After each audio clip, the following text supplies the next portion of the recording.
Now, making the move over to the rink where we're sticking in the same building, the TD Garden, but we're moving over to the rink side of things. We got the Bruins, who are coming off a wicked sluggish start since their All-Star break, going 1-2-1, losing to the Flames 4-1, the lowly Flames, I should say, because let's face it, they're not good. So they lost to them, even without Elias Lindholm. Then facing the Canucks, who at the time had a 2-point advantage over you as the best team in the NHL, and you shut them out. You came to play. You dominated them, winning 4-0, which is the same score as the Game 7 Stanley Cup final in 2011 against the Canucks. And you dominated them.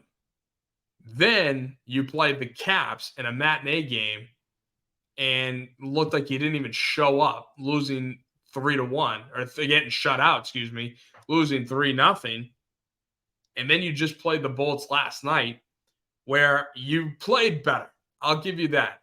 The Bruins absolutely played better last night against the Lightning, but they just could not produce on the power play. And with Ullmark letting that first goal squeeze right in between his pads, it was like a chicken laying an egg, how the puck got stuck in between his pads and then popped right off the back and slid right behind the goal line. And that shouldn't have never happened. Ullmark should have made that save. And meanwhile, you fought back. You went down 2-0. You fought back.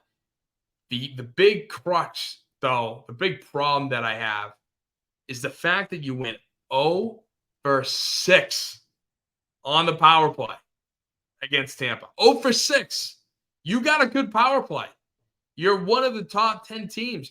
Not after this start, but you were definitely a top 5 power play team before the All-Star break.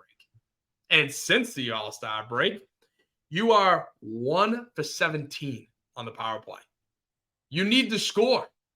If you're going to win, you need to score on the power play.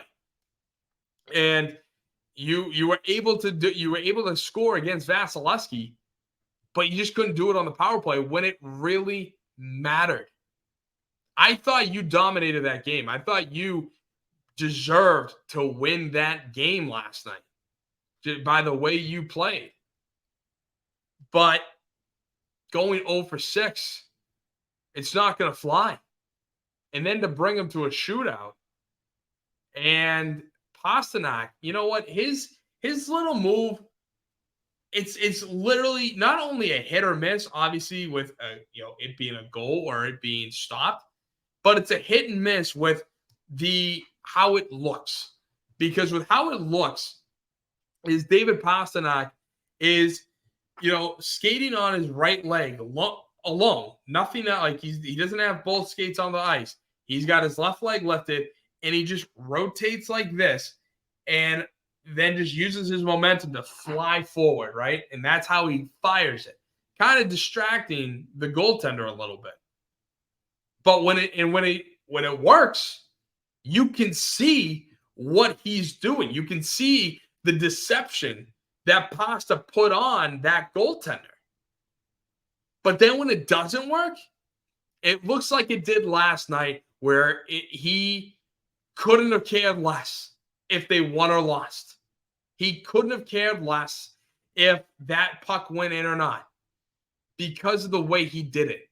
Now, say what you want, but it's starting to piss me off, because here's a guy who's ultra talented, scoring goals, and that's the best move he can come up with, and he sticks with it and makes it look like he's acting like a joke.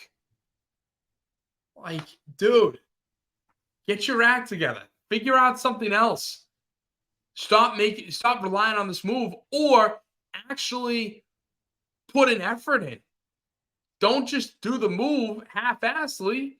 Do it. Really deceive the goaltender, because I've seen it work, And I think, wow, that's crazy. I can see the deception. And then when it doesn't work, I can see on the other hand that it looks like he doesn't care. He's not trying. He really has to figure out how to get that back. But